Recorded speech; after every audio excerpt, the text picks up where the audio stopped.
Jusqu'à 9 h, Good Morning Business.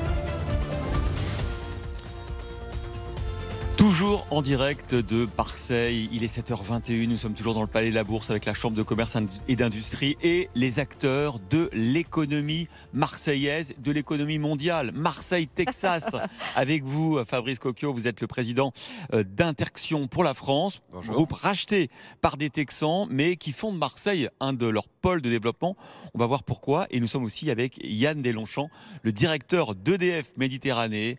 EDF Méditerranée qui excelle dans les énergies renouvelables. On verra pourquoi avec vous tout à l'heure. Mais on commence par vous, Fabrice Cocchio, parce qu'effectivement, je le disais, finalement, c'est la géographie en ce moment qui dicte une grande partie des virages stratégiques de l'industrie. Pourquoi ? Parce que Marseille, les câbles sous-marins, qui viennent notamment d'Afrique et du monde entier, qui dit data, qui dit câbles sous-marins, dit data center, et c'est là que vous intervenez. Expliquez-nous comment.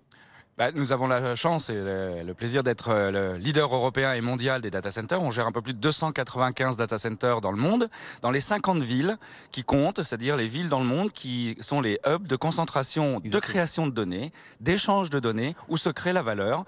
Souvent en France, on ne le sait pas. Nous avons une chance extraordinaire, un peu liée à notre géographie, comme vous l'avez dit. Effectivement. Puisque nous avons deux hubs, Paris, la région parisienne et Marseille, non seulement parmi les grands hubs mondiaux, mais de surcroît dans le top 10 mondial. Marseille est devenu en quelques années le 9e hub d'échange mondial, facilité bien sûr par les actions d'Interxion, de data center, pour que nos clients, les grands acteurs télécoms, numériques, ESN et les GAFA, puissent venir poser des infrastructures, les plateformes informatiques et télécoms qui permettent ces échanges. Justement, Yann Deslongchamps, directeur EDF Méditerranée, ce 9e hub Internet mondial, ça représente quel défi pour vous dans les années à venir ? Alors écoutez, bonjour, les défis sont immenses, mais pas que uniquement à cause des hubs ou grâce aux hubs. La question c'est comment est-ce qu'on va arriver à produire l'électricité décarbonée dans les années à venir, puisqu'on sait très bien, le gestionnaire de réseau RTE a récemment publié son rapport et on sait que ça va augmenter. 4 fois plus d'électricité en 2050 qu'aujourd'hui pour la France. Pardon ? Il y aura un besoin d'électricité 4 fois supérieur, oui, exactement, en 2050 en France de ce qu'il est aujourd'hui. Exactement. Vous allez avoir du travail, du pain sur la planche. Beaucoup de travail. Et toute la question, c'est comment est-ce qu'on arrive à produire de l'énergie propre, durable. Donc nous avons ici en région, puisque vous êtes en Méditerranée, en région Provence-Côte d'Azur, un formidable, je dirais, potentiel, notamment hydroélectrique. Nous avons aujourd'hui dans la chaîne Durance-Verdon 40 aménagements hydroélectriques qui produisent l'équivalent de la puissance de 2 réacteurs nucléaires, par exemple.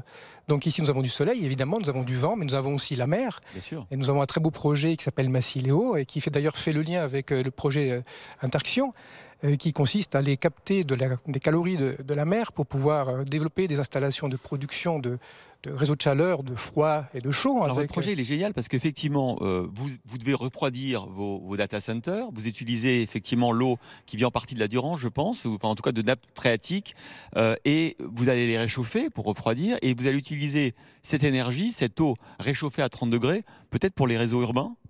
Alors exactement, le projet Massileo effectivement consiste à produire des installations, de créer des installations de production de chaud et de froid grâce à la mer, qui permettra donc en effet de refroidir, de réchauffer des écoquartiers. Donc le projet Massileo qui a été développé avec notre filiale d'Alca Smart Building permettra justement de pouvoir servir des écoquartiers à Marseille. C'est notamment ce que nous avons développé et qui fait le lien avec le projet Interxion probablement dans quelques années. Alors c'est le projet River Cooling pour lequel vous venez d'obtenir un prix, je crois, à Londres d'ailleurs. À Londres cette semaine, et nous en sommes très fiers avec toutes les équipes. Ce qui est important de comprendre, c'est que nous sommes à l'aube d'une progression incroyable de la création de données, à peu près 140% de croissance par an. Ça veut dire grosso modo, on fait x10 tous les 6 ans. Ouais. Alors inutile de vous dire qu'on n'a pas du tout l'intention, ni nous, ni les collectivités territoriales, d'avoir x10 dans les data centers, x10 dans les réseaux et ainsi de suite. On travaille beaucoup justement sur l'efficience énergétique. Le meilleur kilowattheure, c'est celui qu'on ne consomme pas. Et donc, entre autres, de chercher à travers l'innovation, en permanence, et puis notre savoir-faire, comment réduire cet impact. Nous avons réussi à augmenter dans les dernières années de 20% les surfaces développées pour nos clients, en réduisant en même temps de 14% l'empreinte énergétique. C'est l'objectif de votre 4e data center que vous êtes en train de développer. Expliquez-nous un petit peu ce MSR4. Alors, notre métier, c'est d'accompagner cette croissance de la donnée. À Marseille, nous avons investi plus de 400 millions d'euros dans les 6 dernières années. C'est un métier très capitalistique pour pouvoir héberger les startups locales, les ETI, les grands comptes mondiaux. Combien au total ? Aujourd'hui, on gère plus de 4000 clients Ouais. à travers le monde. Souvent, nos clients, vous savez, sont dans ces fameuses 50 villes de Paris, Marseille, Francfort ou autres. Et tout l'enjeu, justement, c'est d'avoir, et nous avons travaillé extrêmement dur. Interaction est devenue neutre au niveau carbone, c'est-à-dire nous contribuons à la neutralité carbone sur les scopes 1 et 2 depuis maintenant plus de 2 ans, à travers des innovations et dans notre partenariat avec EDF et le groupe Dalkia. Fabrice Cocchio, vous êtes un peu l'ambassadeur de Marseille auprès d'Interaction. Quand vous devez au bord je ne sais pas si vous êtes à Austin, en tout cas vous êtes au Texas, à Austin, quand vous devez défendre la candidature de Marseille pour des investissements, des data centers supplémentaires, qu'est-ce que vous leur dites sur toutes les qualités de votre implantation marseillaise? Pour être très franc, je n'ai pas beaucoup à vendre Marseille. Pour une raison extrêmement simple, nous avons face à nous l'Afrique, le Moyen-Orient, l'Inde, jusqu'à l'Asie du Sud-Est. Nous avons connecté des câbles dans les dernières années. Dans les 2 ans, 3 ans qui viennent, les câbles sous-marins qui sont le média de 99% des échanges mondiaux de Internet ou télécom vont faire multiplier par 6 la puissance de connectivité de Marseille. C'est un appel d'air considérable, un atout formidable pour la région, un atout formidable pour les entreprises de la région, un atout pour la France, très clairement. Et ça, je vais vous dire honnêtement, j'ai pas besoin de survendre les investissements à Marseille. Nos clients viennent pour créer tous ces enjeux. Yann Deslongchamps, c'est important que les entreprises prennent elles-mêmes aussi en grande partie ce rôle de décarbonation de l'économie. C'est un partenariat, c'est un travail main dans la main, ce qui va se passer dans les 20 prochaines années. Oui, bien sûr, c'est fondamental.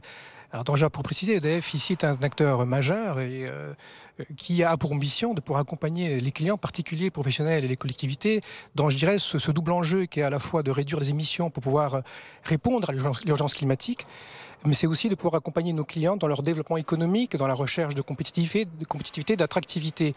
Donc pour ce faire, effectivement, notre rôle, c'est d'être au plus près de nos clients. Donc c'est un rôle de proximité, c'est un rôle aussi, je dirais, de proximité dans la durée, ce qu'on appelle notre ancrage territorial, d'ailleurs, qui se traduit non seulement par la recherche de spécificité, d'opportunités sur le territoire, comme on vient de le voir, mais c'est aussi en apportant des solutions concrètes pour pouvoir les aider à se développer à travers une maîtrise de la consommation, consommer moins, consommer mieux, mais c'est aussi à travers des solutions de maîtrise, d'efficacité énergétique et tout un panel de solutions à leur disposition. Le sujet aussi d'actualité, c'est évidemment le coût de l'énergie avec la hausse des prix de l'électricité, liée en partie à la manière dont le marché européen est organisé.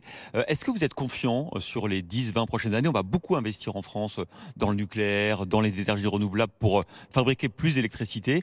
Qu'est-ce qu'on peut dire aux entreprises qui sont effectivement vos clientes? D'ailleurs, vous êtes, je rappelle, le 2e employeur privé de la région avec 8000 salariés, sur l'évolution des prix de l'électricité à 10-20 ans.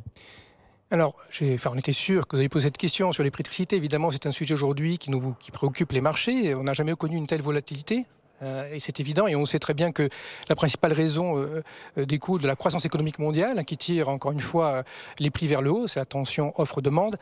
Le sujet finalement est clair, c'est-à-dire qu'il faut qu'aujourd'hui nous puissions accompagner la transformation de la société, les modes de consommation, les usages. Donc c'est comment nous pouvons adresser à la fois cet enjeu de lutte contre le changement climatique et à la fois de compétitivité. C'est ça. Et donc, pour ce faire, effectivement, nous sommes aujourd'hui dans une logique d'accompagnement de nos clients pour pouvoir transformer leur industrie, leur façon de produire, leur façon de consommer l'énergie.